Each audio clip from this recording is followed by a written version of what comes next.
Good morning.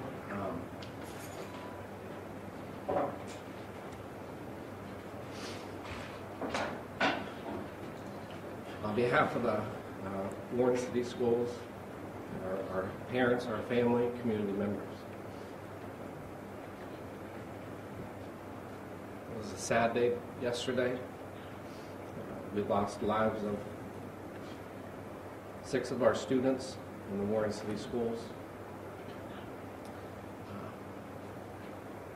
It's been a difficult day today. It will be a difficult rest of the week and school year. I'll give an update on behalf of the school district and what we've done. I'll have Sergeant Holt from the State Highway Patrol Office give an update and details on what he has.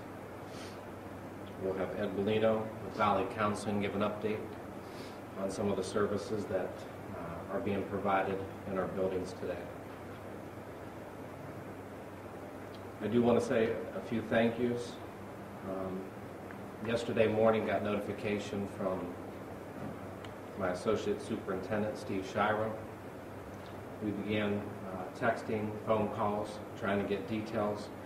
I do want to thank Mayor Franklin and Jimmy and Kia Pugh, liaisons at the high school. They were stationed at the hospital, helping those families in need and providing updates to us on a minute basis. I do want to thank our administrative team. We came in yesterday afternoon to put together a plan for our students. With the help of Ed Bellino and Valley Counseling, last night we were able to invite all our staff members into the Willard building from 5 until 6 to provide some support, some guidance in the direction that we were going to go as a school district. We also invited our parents, families, and friends to come into Willard from 6 to 7:30 last night. We had a tremendous turnout last night, a lot of support, a lot of grieving from our staff members, a lot of students, parents, community members, and I do want to thank all the teachers, administrators, everyone there last night, including our board members who are here today and were there last night in support as well. It was very desperately needed for those people to have an opportunity to share some of their feelings. And we wanted to open up our doors and just let the families and the community members in the city of Warren know that we do care about each and every family, each and every student. This morning, the administrators had a plan put together in each of the buildings to help with our students as they entered that were having some difficulty. I do want to thank Bob Marino and Mike Hanshaw at the county ESC. They did get us in touch with Denise Holloway, who runs their TSAC program, and they also sent some licensed guidance counselors to the buildings for extra support as well. I was at Harding this morning. Mr. Shiro was at the Willard K-8 building. Mr. Capers did a phenomenal job meeting with the staff early in the morning to get a plan put together. We had the support of many of our administrators in those buildings. And very difficult this morning at Harding. Some students needed some support, and the support was given, and it was much needed. And I plan on going back throughout the course of the day, and we're also going to stop in at our other K-8 buildings to make sure those principals, teachers, or students, if they need any support. I do want to thank some of our local superintendents. I received a lot of emails and phone calls last night and also this morning from a lot of our local superintendents. When something like this happens, it's nice when you have people that are there for support, and a lot of our local superintendents and school districts offered support. They offered to send guidance counselors if we needed them, and so I do want to thank them as well. At this time, I'd like to introduce Sergeant Holt.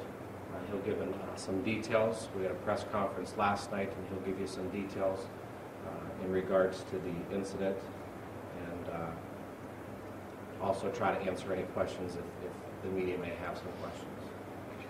I have a microphone.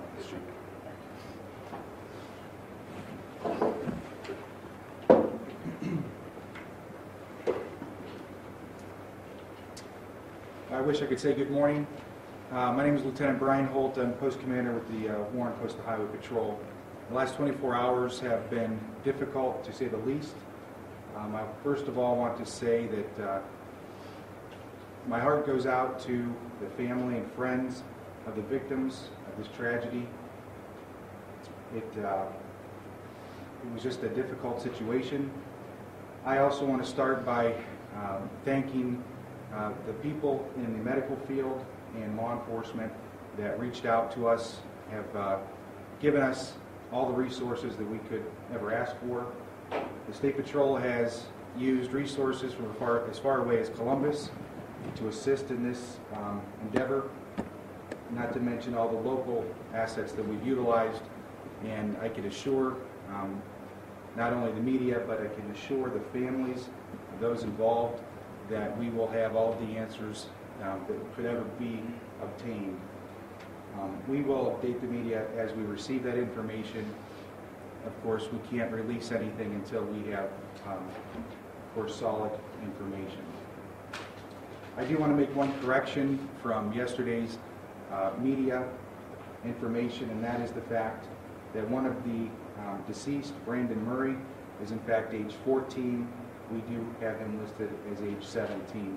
So I apologize to the family and to anybody that may have caused any inconvenience to. At this time, toxicology is still pending. We will not have that information for some time. And again, we want to be careful not to surmise anything. We want to wait till we have that information readily available before we come to any conclusions. Additionally, I can tell you that we do believe the vehicle was traveling at a high rate of speed. Speed limit was 35 miles per hour. However, at this time, we're not prepared to release the actual speed of the vehicle. We will release that as soon as we have that available. Yes, we do. Seatbelt usage has been a big question. Again, we have to be careful not to assume anything. We do know that there was some seatbelt usage. Of course, there were 8 people in a vehicle that was only designed for 5 occupants. So clearly there were some seatbelts, some individuals that were not utilizing a seatbelt. And again, as soon as we know who was and who was not, we will be prepared to release that information. And are there any specific questions? Can you tell us what the weather was like? Was the weather pleasant? No, weather was not a factor yesterday. In fact, it was a unseasonably warm morning, so weather did not play any issue at all. Any idea what the kids were doing at the time? We're still in the process of determining that. We will know that, but right now, as of this morning, all of our resources are still going in full force to get all the answers possible. Are you any closer to understanding why they lost control of the vehicle? Again, it would only be an opinion. I want to be careful not to put an opinion out. So I'm waiting for the professionals who are trained and skilled at doing that to make that determination for us. Is there any update on the owner of the vehicle, Mr. Stevenson in Youngstown? Is he related to any of the victims? Any survivors? No. Have a relationship with any of them? The owner of the vehicle was not related to anybody involved in the crash. As far as the relationship, whether or not he knew them, again, that is something we're still looking into and not quite prepared to make a definitive answer to that question. So did he know that he reported this car missing, or did he know that it was gone? No, the vehicle's not been reported as missing. Did he know it was gone? I can tell you, as I said last night, that no occupants of the vehicle, according to the owner, had expressed permission to be in custody of the vehicle. And you also said that the vehicle was designed for 5 people, there were 8 people in it. Do you think an overcrowded issue or weight issue could play into this? That would be an assumption right now, so I'm not prepared to answer that yet. That means 5 sets of seatbelts. Yes, sir. So any idea where they were going or where they were coming from now? No, again, we're still piecing this puzzle together, so we do not have that information precisely at this time. We understand that the dive team was there very quickly. Yes, they were. Talk about that response. Warren City Fire Department was on scene within minutes of the initial 911 call. They did an amazing job. I know that the end result was tragic, but you can't ask for better response. Professionalism. They got in the water immediately, and they did what they could do. But the dive team was dispatched and assisted in recovery efforts. Did any occupants of the vehicle have any record of citations for driving? Any record at all? No, I'm unaware of that right now. Does it look like road conditions were less than perfect at all, or the fact that it was presumably dark, 10 minutes to 7 when it happened, right? Any visibility issues? What were the light conditions? The light conditions were, it was becoming dawn at that point, still pretty much dark though. Yeah, it was still fairly dark, kind of in that transition from nighttime to dawn. And no, we're not. I'm not prepared to say that anything to do with the road had anything to do with directly related to the crash. To reiterate, these young people did not have express permission to be in that vehicle. I think is what you had said. I'm sorry, say that again. Did any of these young people have express permission to be in that vehicle from the owner or from anyone? It is our understanding at this time, no, they did not have express permission to have the vehicle. Do we know where the two individuals who were survivors in this, where they were located in the vehicle and why they were able to survive and not the others? I do not know exactly where they were in the vehicle. I'm not saying that we don't have that information. I don't have it right now. I know that they were able to get to the rear of the vehicle in some fashion. They were able to break one of the windows. They swam out of the vehicle and surfaced. And it's my understanding they ran approximately a quarter of a mile to a residence where they called 911. Is there any indication on the manner of death, intact injuries versus traffic? That is what the Trumbull County coroner is going to determine with the autopsies that are being performed as we speak. Any idea if the kids were out all night? Was this like an all-night thing that they were out on? Again, I'm not being evasive. Our investigators are interviewing anybody and everybody they can to get answers to these questions. But right now, we still are. We haven't quite pieced that puzzle together to see what the events of the night were. Would it be safe to say that this vehicle on its roof would have completely filled up with water? Yeah. Once water began to enter the vehicle, yes. Unfortunately, the vehicle was completely filled with water. But I'm sorry, did you say the cause of death? Was it impact? Was it drowning? No, the coroner's office will make that ruling. And the pond was not deep from what I've seen, is that It was correct? approximately 4.5 to 5 feet deep, which with the vehicle upside down would have been enough to completely immerse the interior of the vehicle. Okay, at this time I'm going to turn this over to the mayor. Okay, Mr. Beal. Thank you.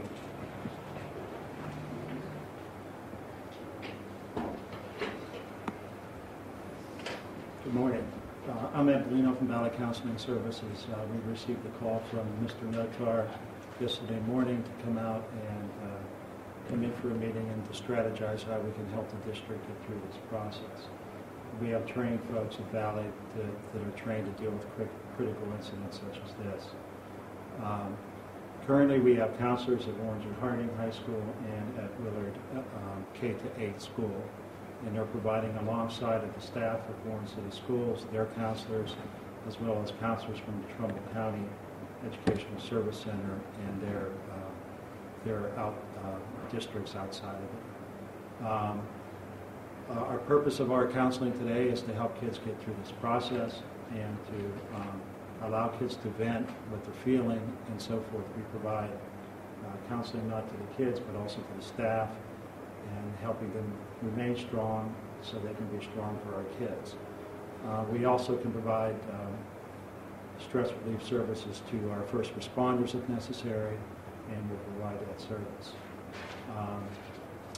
As far as I know this morning, things are going the best they can be in both Harding and Willard. The plan that was put in place yesterday is working very well. And Our kids appear to be grieving appropriately, and we'll continue to provide them with the support that they need through this process. I would like to say to any family members out there that if your kids or children continue to have problems, to call 211 and they can help them find an agency in Trumbull County that can provide the services that they might need. Thank you.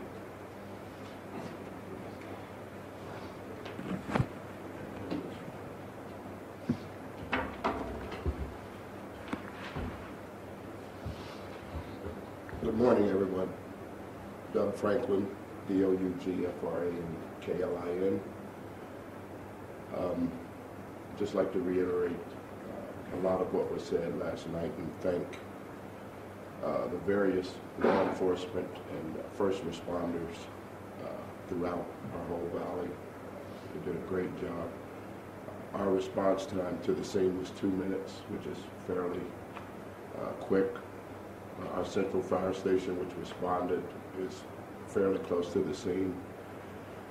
And I really appreciate Valley Counseling and the counseling that's made available not only for the students and families, but also our first responders.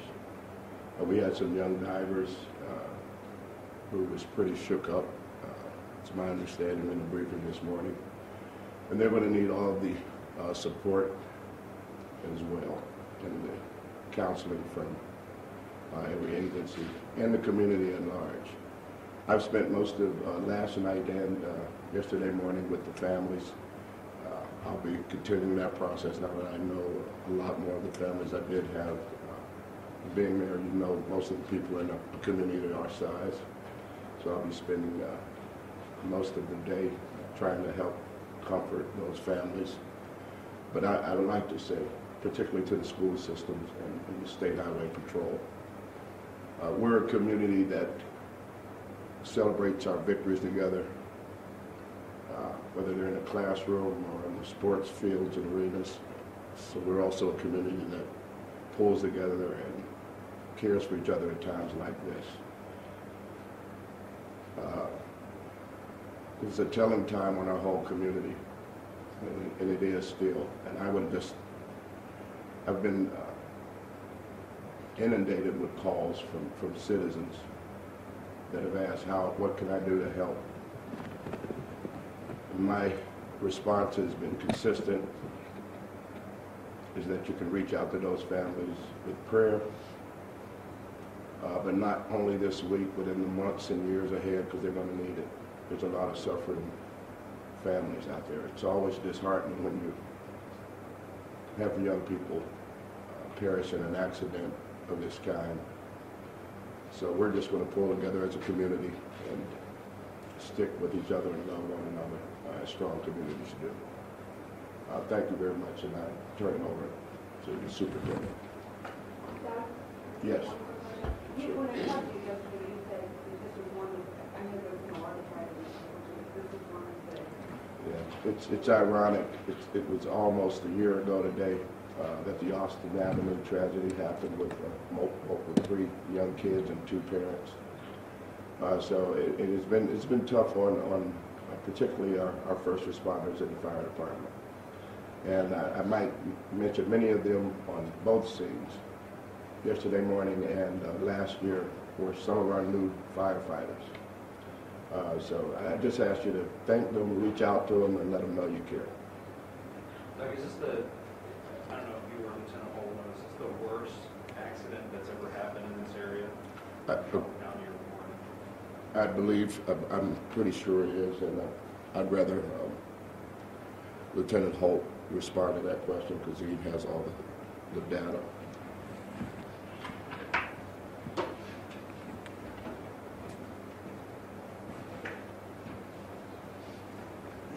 This is the most loss of life in any traffic crash in the history of Trumbull County as far as we have records for.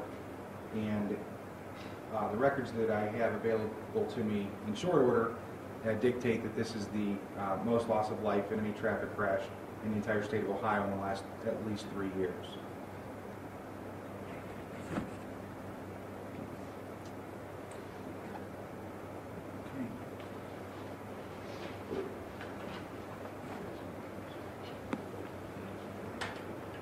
Just a couple closing remarks. Again, we'll be out in the buildings today. I know the staff members, the administrators are meeting with their teams at the end of the day to assess how the day went today with students, to see if we have to make some adjustments for tomorrow, see if we need to continue our services with Valley and also with the TSAC counselors. So we'll assess that at the end of the day. I have plans to go to Harding this afternoon and speak to the entire student body. I do want to thank the media. I thanked them last night. They were very considerate yesterday and yesterday evening in regards to the families, and I didn't permit them inside the building, and they respected that, and I do want to thank them for that. Lastly, like Mayor Franklin has said, I've worked in a number of school districts and dealt with a lot of families, but one thing about Warren is the parents do come together, the teachers come together, and it's tough, but we'll get through it, and there's a lot of support from everyone out there, and we're going to open up our doors and take any kind of support that we can get, whether it's from our pastors in the community, any support that we can get. We'll get through it together, and we'll support one another through the whole process. I will be available afterwards if any of the media have any questions afterwards too. Mike, one quick question. Was testing starting today? Yeah, OGT testing started today with the state. Unfortunately, the news happened yesterday, so we had no contact with ODE yesterday. Melissa Watson, Director of our Teaching and Learning, made contact with them today. They've been very sympathetic and understand the circumstances. So Mr. Capers has a plan in place with the guidance counselors for students that may seem upset they can't take the test, and we'll make adjustments that are necessary to move forward. The possibility of closing schools in the next few days, or is it better just to let the students kind of... Yesterday when we met as an administrative group, that was my initial thought, but after talking with Ed and Steve and talking about some of our families, we thought it was best to keep our doors open.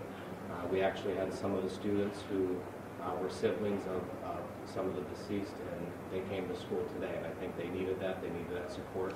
I think in times like these, they reach out to teachers and other students that they feel comfortable being around, and so we just want to keep our doors open for our students and provide that support that they may not get if we close school and leave them at homes.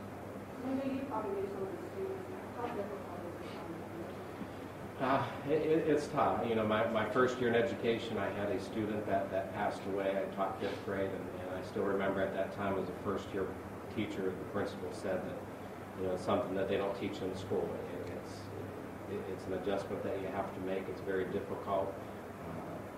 First initial thing you think of is if you're a father or a mother, you think of your own children. That's immediately that came to my mind, and I made sure I called my 2 kids to make sure they're okay. But anytime you lose lives of such young children, it's whether you have direct contact with them or not, it's very painful to go through.